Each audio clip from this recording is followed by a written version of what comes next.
आप सभी को नमस्कार। हमारे नए वीडियो में आप सभी का स्वागत है। कल मैं करवाई थी हिंदी साहित्य का इतिहास प्रथम 3 काल, तो उसके सारे क्वेश्चन नहीं हुए थे। आज मैं उसका दूसरा भाग करवाने जा रही हूँ। ठीक है, ये रहा पहला प्रश्न। राधा बल्लभ संप्रदाय के प्रवर्तक माने जाते हैं। तो राधा बल्लभ संप्रदाय के प्रवर्तक माने जाते हैं कौन? हित हरिवंश, स्वामी हरिदास, चैतन्य महाप्रभु कि तीनों नहीं? इसमें बताना है कौन माने जाते हैं। तो आप ये समझिए, राधा बल्लभ संप्रदाय के प्रवर्तक माने जाते हैं कौन? हित हरिवंश जी। ठीक है, स्वामी हरिदास और ये चैतन्य महाप्रभु नहीं। ठीक, अगला प्रश्न। शूर कवित्त सुन कौन कवि जो नहीं सिर चालन करे। शूर कवित्त सुन कौन कवि जो नहीं सिर चालन करे। पंक्ति है, किस कवि की है ये बताना है। तो प्रियादास की तो नहीं है, विट्ठल दास की भी नहीं है, सेवक दास की भी नहीं है। ठीक है, ये है नाभा दास जी की। ठीक, प्रेम 12 खड़ी किस कवि की रचना है? प्रेम 12 खड़ी किस कवि की रचना है? तो ये नंददास जी की है। ठीक है, नंददास जी की है, इन लोगों की नहीं है। अगला प्रश्न है, रास पंचाध्याय कितने अध्यायों में विभक्त है? 2 अध्यायों में नहीं, 5 अध्यायों में नहीं। रास पंचाध्याय कितनों अध्यायों में विभक्त है? तो ये जो है 5 अध्यायों में विभक्त है। ठीक है, ये 3, 8, 2 नहीं है। ठीक अगला प्रश्न है, रहीमदास कृत मदनाष्टक की भाषा है। रहीमदास कृत मदनाष्टक की भाषा है तो खड़ी बोली है, अवधी, बिहारी, ब्रजी नहीं है। ठीक है, अवधी भाषा में लिखा गया प्रथम रीति संबंधी ग्रंथ माना जाता है। साहित्य लहरी नहीं, रसिक प्रिया नहीं, कवि प्रिया नहीं। क्या माना जाता है? बरवे नायिका भेद। ठीक है, अगला प्रश्न है, राग सोरठ के पद किस कवित्री की रचना है? यहाँ सोरठ लिखा है, सोरठा भी कर सकते हैं। राग सोरठा के पद किस कवित्री की रचना है? ठीक है, तो ये मीराबाई जी की है। ठीक, मीराबाई जी की है। महादेवी वर्मा की, पद्यावती की, राबिया की नहीं है। अगला प्रश्न, गोंद लिए हुलसी फिरे तुलसी सो सुत होय किस कवि की पंक्ति है? ये जो है नरोत्तम दास की तो नहीं है, नाभा दास की भी नहीं है, विट्ठल दास की भी नहीं है। तो किसकी है? रहीम दास जी की है। ठीक है, गोंद लिए हुलसी फिरे तुलसी से सुत होय, ये रहीम दास जी की है। ठीक, अगला प्रश्न देखते हैं, काग के भाग बड़े सजनी हरि हाथ सो लई गए माखन रोटी किस कवि की पंक्ति है? तो तुलसीदास की तो नहीं है, नंददास की भी नहीं, प्रेमदास की भी नहीं। किसकी है? रसखान जी की है। ठीक है, अगला प्रश्न, हरि तुम हरो जन की पीर पंक्ति है, ये किसकी पंक्ति है ये बतानी है। तो ये हरि तुम हरो जन की पीर मीराबाई जी की है, इन लोगों की नहीं है। अगला प्रश्न है, मोर मन गिरधर छवि पे अटक्यो पंक्ति है, इसमें बताना है कौन सी पंक्ति है। नंददास की तो नहीं है, छीत स्वामी की भी नहीं है, कृष्णदास की भी नहीं है। तो ये कौन है? परमानंद दास की है। मोर मन गिरधर छवि पे अटक्यो पंक्ति परमानंद दास की है। ठीक है, अगला प्रश्न है, संतन को कहाँ सी करी सो काम पंक्ति है, इसमें जो है कुंभन दास जी की है। ज़्यादा समय नहीं लगाना है इस पे, पता होगा आप सबको। केशव कही न जाए का कहिए पंक्ति है, ये जो है अग्रदास नहीं, रामानंद दास नहीं, सूरदास नहीं। केशव कहीं न जाए का कहिए तुलसीदास जी का है। ठीक है, जिन तुम जानो गीत है यह निज ब्रह्म विचार, जिन तुम जानो गीत है यह निज ब्रह्म विचार, ये पंक्ति किसकी है ये बतानी है। तो जम्बदास की तो नहीं है, नानक देव की भी नहीं, रैदास की भी नहीं। किसकी? कबीर दास जी की है। ठीक अगला प्रश्न, माधव हम परिणाम निराशा पंक्ति है, तो सुंदरदास की नहीं है, केशवदास की भी नहीं है, रसखान की भी नहीं। तो किसकी? विद्यापति जी की है। ठीक है, अगला प्रश्न है, कहे बिन रहो न परत, कहे राम रस न परत पंक्ति है। ये किसकी है? रामानंद जी की नहीं है, नाभादास की भी नहीं, रहीमदास की भी नहीं, ये भी तुलसीदास जी की है। कहे बिन रहो न परत, कहे राम रस न परत, ये किसकी पंक्ति? तुलसीदास जी की है। ठीक है, अगला प्रश्न है, मन रे परस हरि के चरण, ये किसकी पंक्ति है? तो ये जो है मन रे परस हरि के चरण किसकी पंक्ति है? तो ये मीराबाई जी की है। ठीक है, तुलसीदास की, रहीमदास जी की, नाभादास की नहीं है। ठीक, अगला प्रश्न है, छार उठाए लीन एक मुठी, दीन उड़ाए पृथ्वी झूठी, पृथ्वी झूठी, तो ये किसकी है? जायसी जी की है। ठीक है, कुतुबैन उस्मान नूर मोहम्मद की नहीं है। अगला प्रश्न, मौसम कौन कुटिल खल कामी, ये पंक्ति किसकी है? तो केशवदास की तो नहीं है, चरणदास की भी नहीं है, ये रसखान की भी नहीं है, सूरदास जी की है। मौसम कौन कुटिल खल कामी, ये पंक्ति सूरदास जी की है। ठीक है, अगला प्रश्न है, हिंदी साहित्य के उत्तर मध्यकाल को कला काल नाम देने वाले विद्वान हैं। कौन से विद्वान हैं? मिश्र बंधु हैं कि रमाशंकर शुक्ल रसाल है कि विश्वनाथ प्रसाद मिश्र हैं कि रामचंद्र शुक्ल है? तो मिश्र बंधु तो नहीं है, विश्वनाथ मिश्र भी नहीं है, रामचंद्र शुक्ल भी नहीं है, ये हैं रमाशंकर शुक्ल रसाल। हिंदी साहित्य के उत्तर मध्यकाल को कला काल नाम देने वाले विद्वान का नाम है रमाशंकर शुक्ल रसाल जी। ठीक है, अगला प्रश्न देखते हैं, कविकुल कल्पतरु ग्रंथ के प्रणेता हैं। कविकुल कल्पतरु ग्रंथ के प्रणेता कौन है? तो बृंद नहीं है, केशवदास जी भी नहीं है, रसलीन भी नहीं है, तो आप समझ गए होंगे कौन है? चिंतामणि जी हैं। ठीक है, अगला प्रश्न है, रस रहस्य ग्रंथ के प्रणेता हैं। कौन है? कुलपति मिश्र जी हैं। ये देव जगन्नाथ दास रत्नाकर बिहारी जी नहीं है। ठीक है, अगला प्रश्न, भवानी विलास ग्रंथ के प्रणेता हैं। भवानी विलास ग्रंथ के प्रणेता हैं, बिहारी तो नहीं है, कुलपति मिश्र भी नहीं है, भिखारी दास भी नहीं है, फिर कौन है? देव जी हैं। भवानी विलास ग्रंथ के प्रणेता का नाम है देव। ठीक है, अगला प्रश्न है, अधोलिखित में कौन सा ग्रंथ भिखारी दास का नहीं है? तो रस सारांश तो है, शतरंज शतिका भी है, काव्य निर्णय भी है। ठीक है, ये देव माया प्रपंच नहीं है। अधोलिखित में कौन सा ग्रंथ भिखारी दास का नहीं है? यहाँ नहीं पूछा गया है, तो यहाँ देव माया प्रपंच इनकी नहीं है। अगला प्रश्न है, भिखारी दास के आश्रयदाता का नाम है। क्या नाम है? राम सिंह नहीं, शिवाजी नहीं, शाहजी भोसले नहीं, फिर क्या नाम है? हिंदूपति सिंह है। भिखारी दास के आश्रयदाता का नाम है हिंदूपति सिंह। ठीक है, अगला प्रश्न है, रस प्रबोध ग्रंथ के प्रणेता हैं। तो ये रसलीन जी हैं।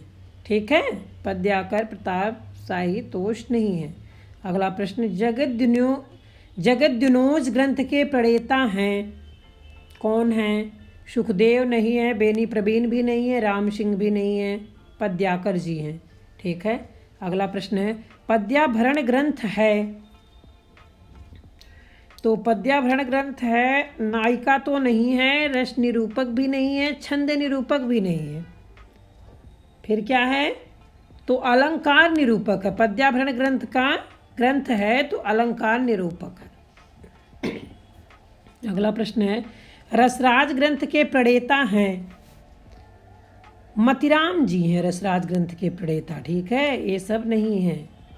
मतिराम ने ललित ललाम की रचना किस राजा के आश्रय में की है? भोगनाथ के नहीं, ज्ञानचंद्र के नहीं, जहांगीर के नहीं, तो फिर कहाँ? भाव सिंह। मतिराम ने ललित ललाम की रचना भाव सिंह राजा के आश्रय में की है। ठीक है, अगला प्रश्न है, कवि भूषण को भूषण उपाधि किसने दी थी?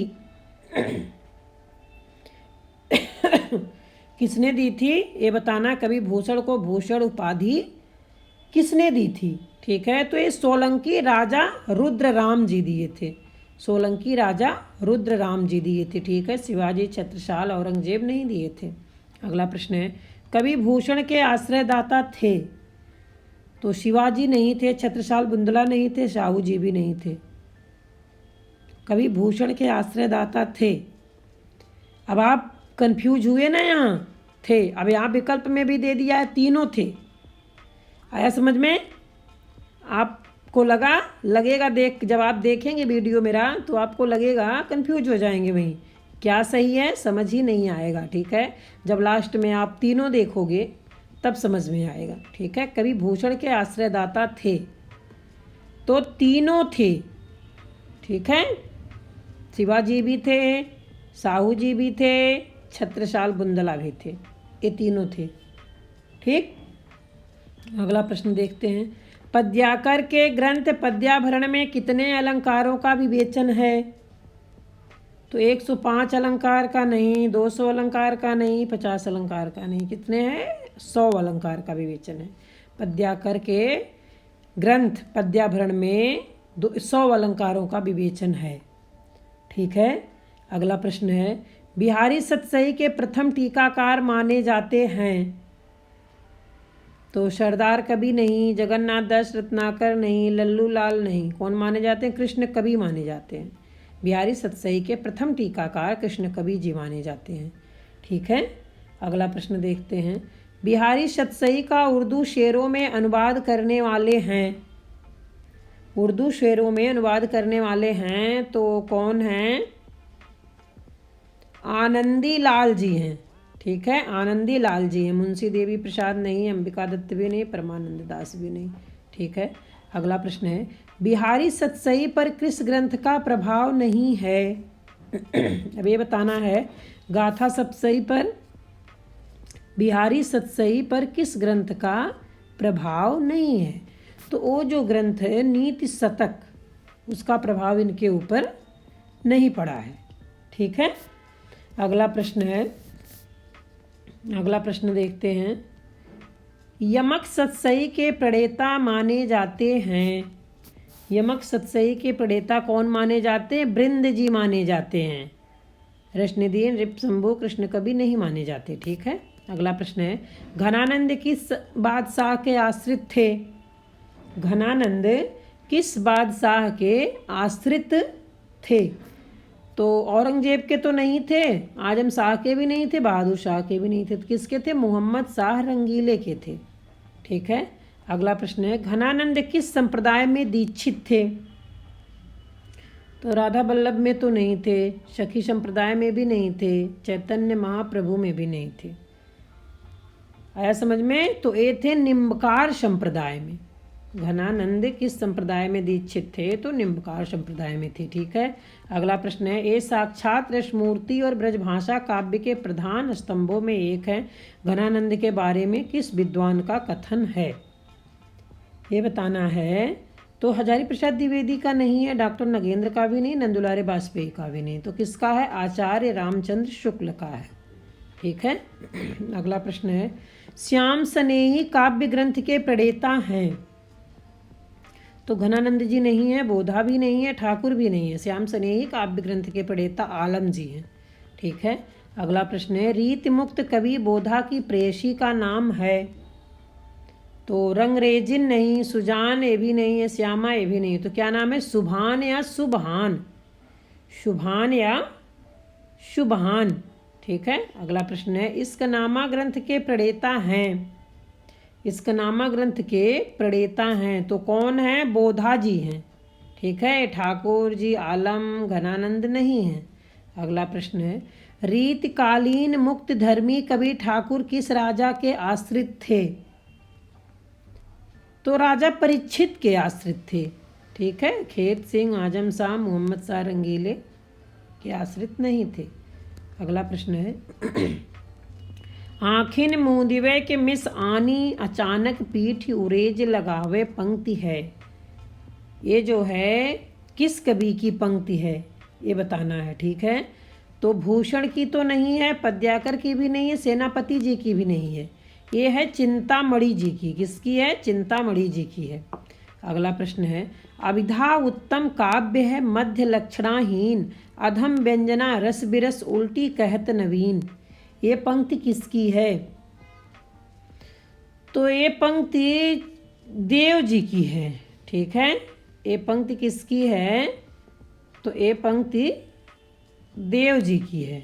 ठीक है, ये सब नहीं है। अगला प्रश्न है, डार द्रुम पलना बिछौना नौ पल्लव के पंक्ति है। तो ग्वाल कवि की नहीं है, पृथ्वी सिंह की भी नहीं है, पद्याकर की भी नहीं है। डार द्रुम पलना बिछौना नौ पल्लव के देवदत्त पल्लव के पंक्ति हैं। तो कहाँ से हैं? देवदत्त से हैं। ठीक है, अगला प्रश्न देखते हैं, काव्य के रीत सिखियो सुकीन सो पंक्ति है। सुकीन सो पंक्ति है, ये किसकी पंक्ति है? तो बिहारी जी की तो नहीं है, राम सहाय की भी नहीं है, बेनी प्रवीण की भी नहीं है। आ गया होगा समझ में। तो एक ही बचे हैं, भिखारी दास जी। ठीक है, काव्य की रीत सिखियो सुखिनसो पंक्ति है, ये भिखारी दास जी की है। ठीक है, अगला प्रश्न है, फागु की भीरे अभीरन में गई गोविंद लय गयो भीतर गोरी। ये किसकी पंक्ति है? इसको बताना है। ठीक है, तो ये जो है मतिराम की नहीं है, भूषण की भी नहीं है, रसलीन की भी नहीं है। ये है पद्याकर जी की। किसकी है? पद्याकर जी की है। ठीक, कुंदन को रंग फीको लगे झलके यतियंग, चार गुराई पंक्ति है।